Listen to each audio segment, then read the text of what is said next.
Isa po ako sa mga silent readers mo at fan na fan ng mga kwentong nakakakilabot. Kaya naisip ko na rin ibahagi ang isa sa hindi ko makalimutang karanasan noong bata pa ako, isang pangyayaring hanggang ngayon ay bumabalik pa rin sa panaginip ko. Totoo po ito, nakita ko mismo sa harap ko, Biyernes ng hapon, mga 12 anyos ako noon.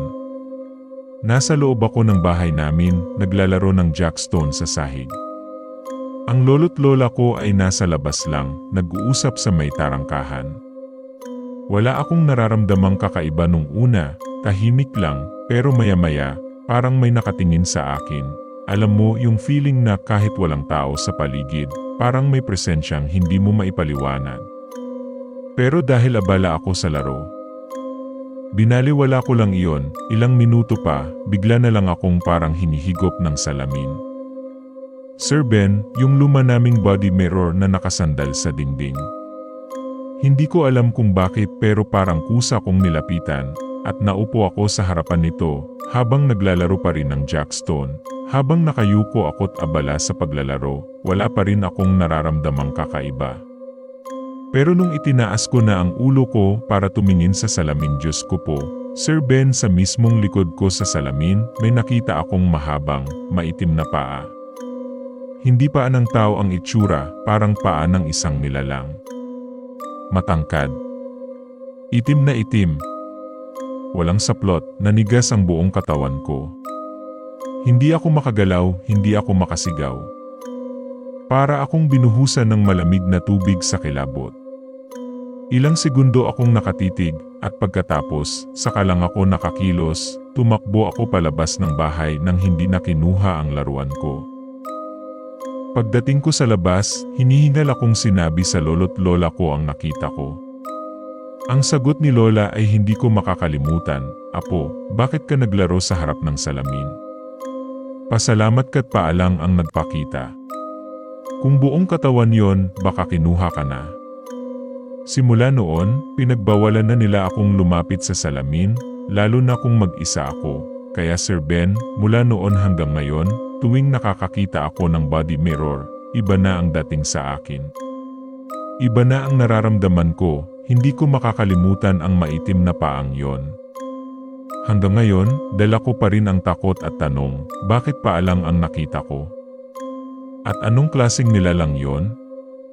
Paalala lang po, huwag na huwag maglalaro o tititig ng matagal sa salamin. Baka hindi na kayo ang tinitingnan. Baka may ibang tumitingin sa inyo mula sa kabilang side. Ang pusang nagligtas kay Mama. Sir Ben, dati ayaw talaga ni Mama sa mga pusa. Lagi niyang sinasabing marumi raw, mahirap linisin kasi puro hibla ng buhok ang naiiwan sa kama at sahig. Kapag may pusang napapadpad sa amin, pinapalayas agad niya. Pero isang gabi, nagbago lahat yon nang iligtas siya ng mismong hayop na kinainisan niya. Isang gabi, umuulan ng mahina. Si Mama mag-isa lang sa bahay kasi nagtrabaho ako sa gabi. Pag-uwi ko kinaumagahan, tahimik lang siya pero halatang puyat. Sabi ko, Ma, hindi ka natulog. Tumingin lang siya sa akin, tapos bumulong, Anak, yung pusang puti sa labas. Huwag mong palayasin. Nagulat ako. Kasi siya yung unang nagagalit kapag may pusang dumadaan sa bakuran. Pero nung gabing yun daw, may nangyari. Habang nanonood daw siya ng mga bandang 11:00, biglang nagtahulan ang mga aso sa labas. Lahat sabay-sabay, parang may gustong lapitan pero natatakot. Akala ni Mama may magnanakaw, kaya sinilip niya sa bintana. Sa may puno ng mangga, may anino raw ng isang tao, matangkad, payat, at nakayuko. Ang mga kamay mahahaba. Parang nag-ikot sa bahay namin, dahan-dahan, humahaplos sa dingding, tumakbo si Mama sa altar at nagdasal. Pero bago pa siya matapos, narinig niyang may kumakaluskos sa likod ng bahay.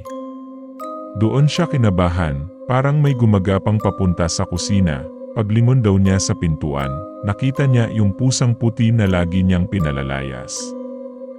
Nakatayo ito sa may pinto, nakataas ang buntot, nakatitig sa dilim. Nagulat si Mama kasi yung pusa, hindi tumatakbo kahit may ingay sa labas. Parang siya pa ang nagbabantay. Biglang umihip ang malakas na hangin. Tumalo ng pusa palabas ng bintana, tapos narinig ni Mama ang napakalakas na iyak, hindi ng tao, hindi ng hayop. Matinis, parang halakhak na nasaktan. Ilang saglit pa, narinig niya ang pagaspas ng kung anong pakpak, sabay tuluyang katahimikan.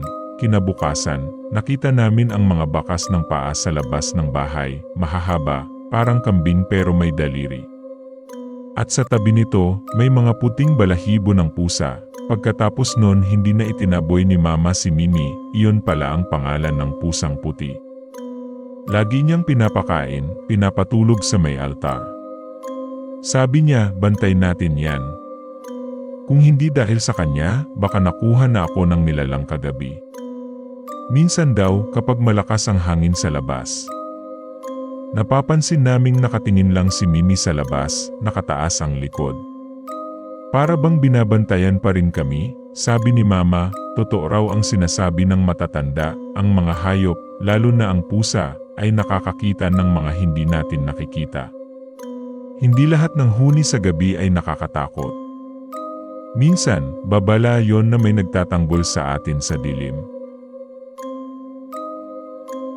Ako nga po pala si Ching Ching. Isa po ako sa mga taga-subaybay mo at ngayon lang ako nagkalakas ng loob na ibahagi ang karanasan kung hindi ko pa rin makalimutan hanggang ngayon. Nangyari ito noong nasa grade 3 pa lang ako, sa isang lumang paaralan sa Maynila. Sa Antonio Regidor Elementary School, maaliwalas ang araw noon sa aming silid-aralan. Nagtatawanan kami ng mga kaklase ko, habang naghihintay sa guro namin. Bigla kaming inutusan ng kaklase kong si Gora Bells, isang baklang palakaibigan, para isauli sa kantin ang mga basong ginamit ng aming guro. Agad naman kaming pumayag, habang pababa kami sa hagdan, masaya pa kaming nagkukwentuhan. Ang hagdanan ng aming paaralan ay mahaba at magara. Parang yung mga nakikita mo sa fairy tales, pero halatang lumana at may kakaibang aura. Matapos namin isauli ang mga baso, naisipan naming silipin ang lumang silid ng guro namin noong grade 1 pa kami. Pagdating doon, sarado ang pinto. Katabi ng silid ang library, at doon nagsimula ang hindi namin inaasahan. May sumitsit mula sa loob ng library. Akala naming kaklase lang o janitor, kaya sinilip namin. Pero Sir Ben, nang sumilip kami, 2 batang babae ang nakita namin. Nanlilisik ang mga mata, at nakangiti ng sobrang creepy, yung ngiti na parang masaya pero puno ng galit. Nagkatinginan kami ni Gora Bells, sabay na pasigaw. Tumakbo kami pabalik sa hagdanan.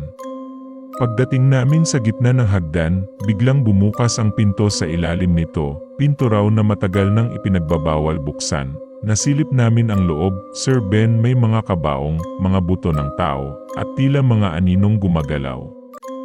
Halos manginig kami sa takot, at sinubukan naming umakyat pero parang paikot lang kami sa parehong lugar.